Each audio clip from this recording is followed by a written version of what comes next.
Ladies and gentlemen, welcome to the show with Dahiro and Daphne.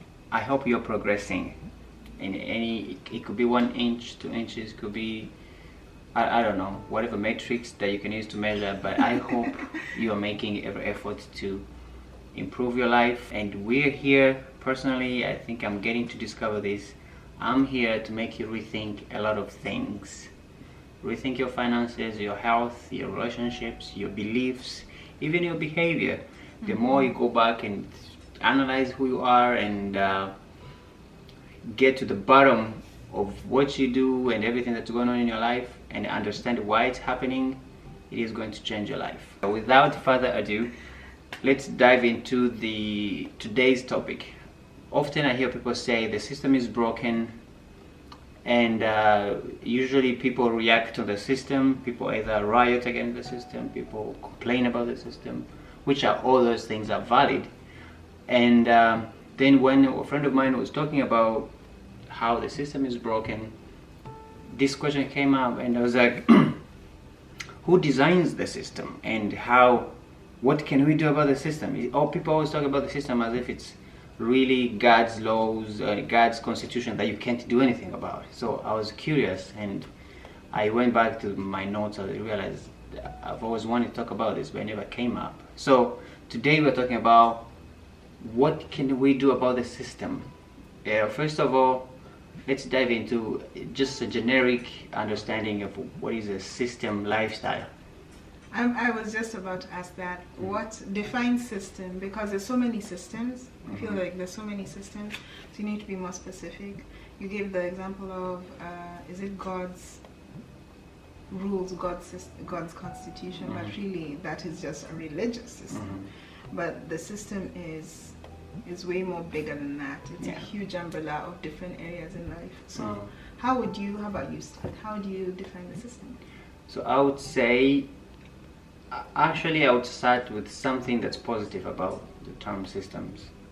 Systems are good for just the daily basis things, for the starting of every society or civilizations. They have functional systems. For example, there's relationship systems like marriage, there is business systems, education systems, even political systems.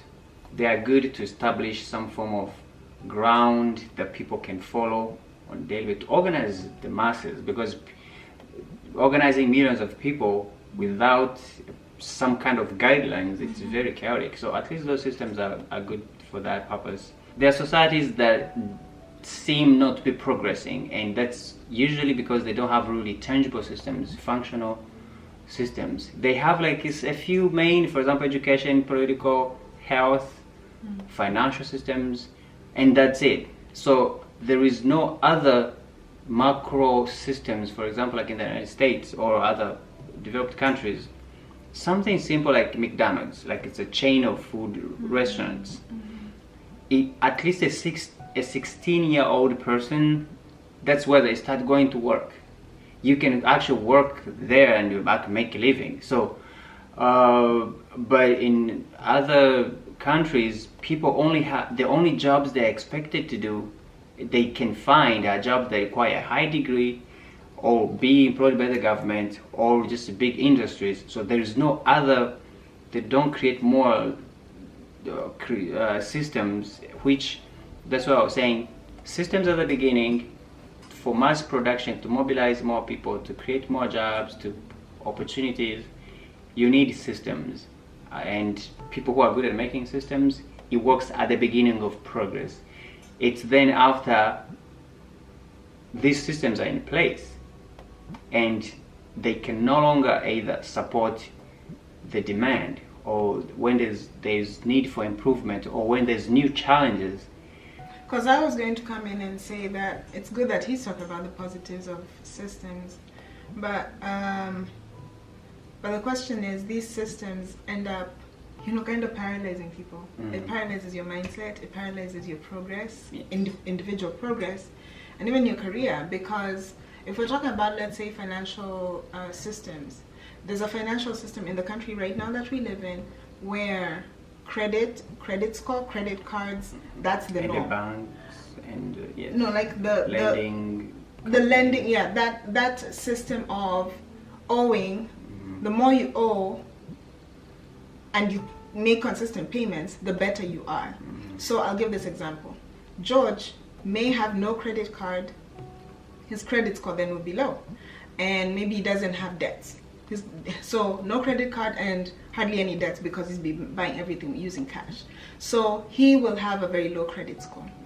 I will have a house, a car, and I go shopping at Gucci and all these other places, and I use my credit card. So, and then I make payments. I don't pay in full, and I usually don't use cash.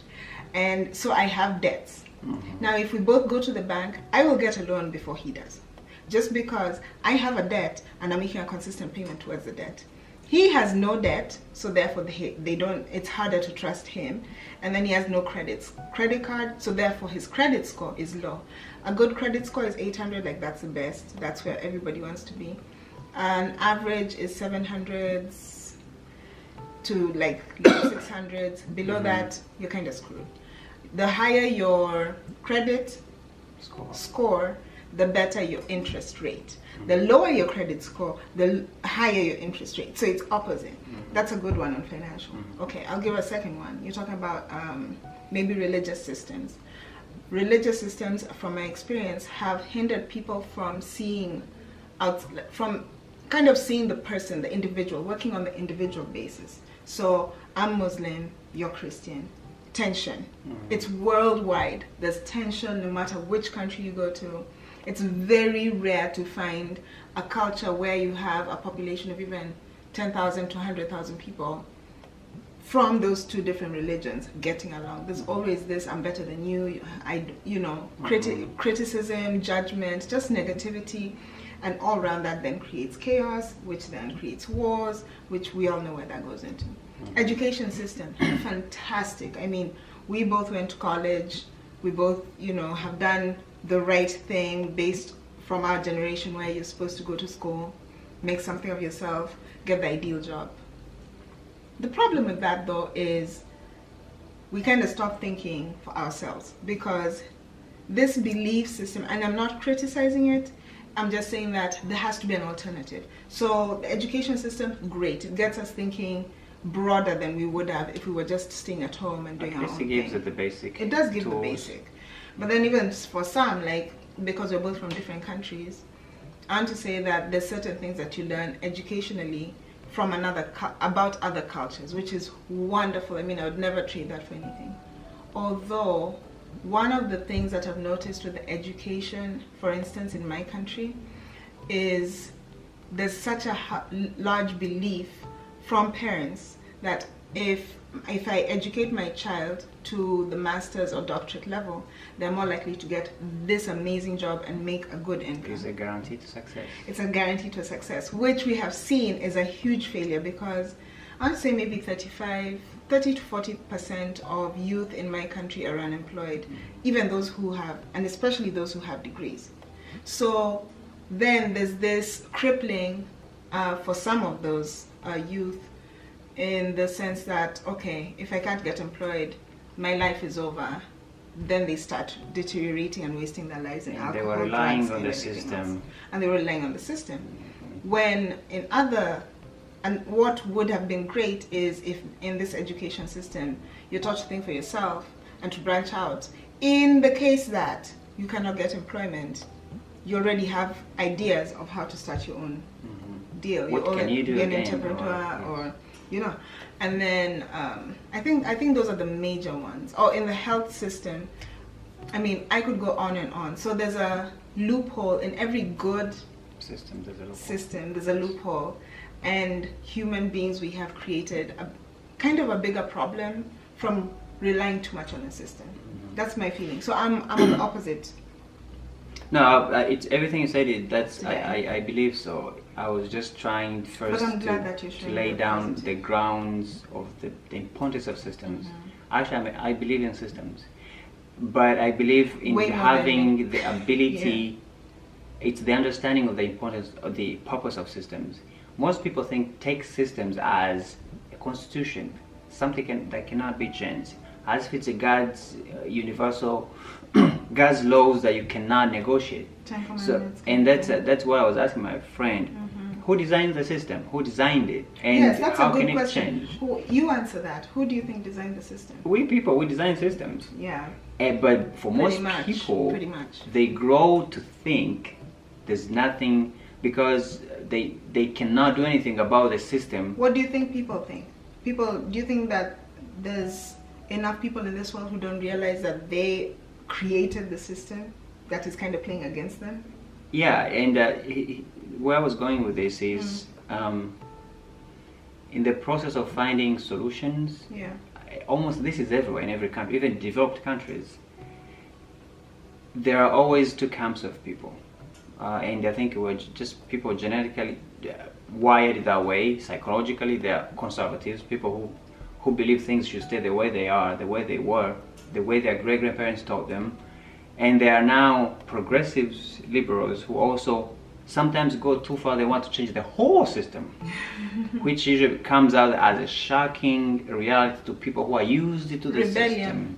Rebellion. So, but the reality is, Yeah. systems are no longer serving they are no longer solving all the main problems today.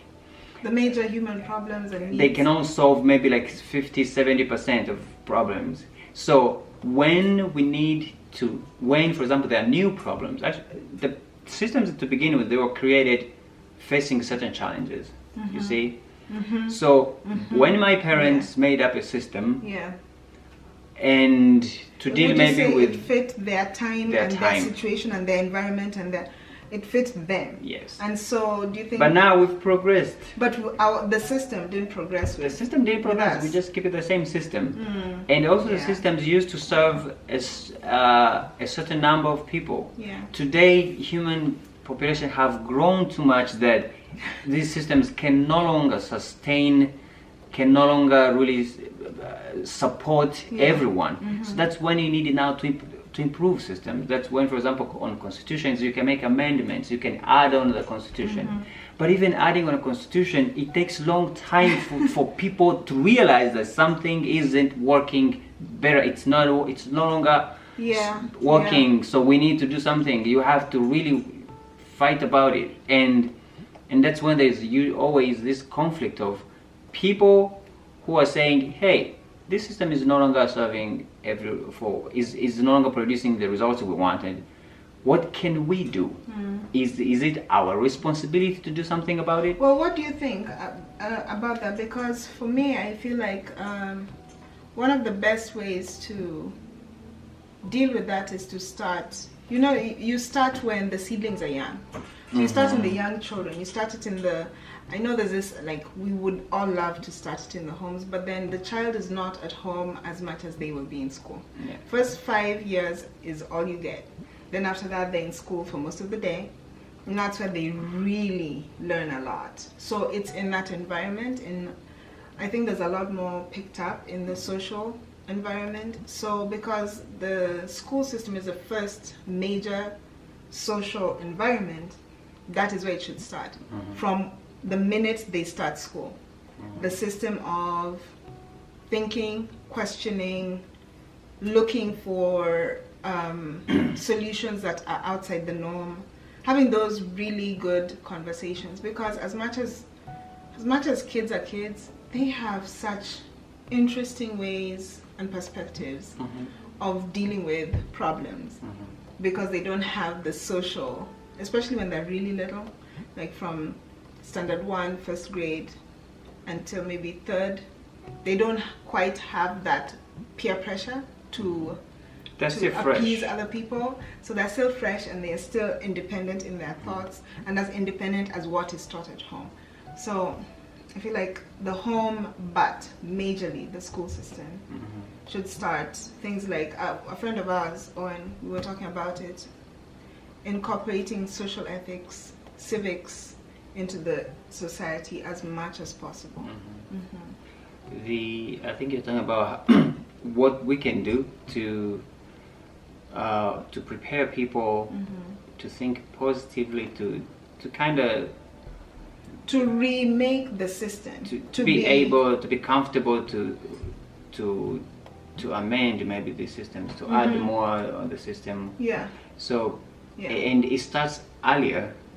If your parents, if the school you go to, if your community only teaches you to keep everything you've known, everything they've known, as to take them religiously as a fact, not as something you can talk about, as something you can test, as something you can add on, that's very dangerous. I think this is even today's society is lacking, is facing that challenge, because we have a lot of people who were raised with pride to conserve their cultures, to conserve their systems.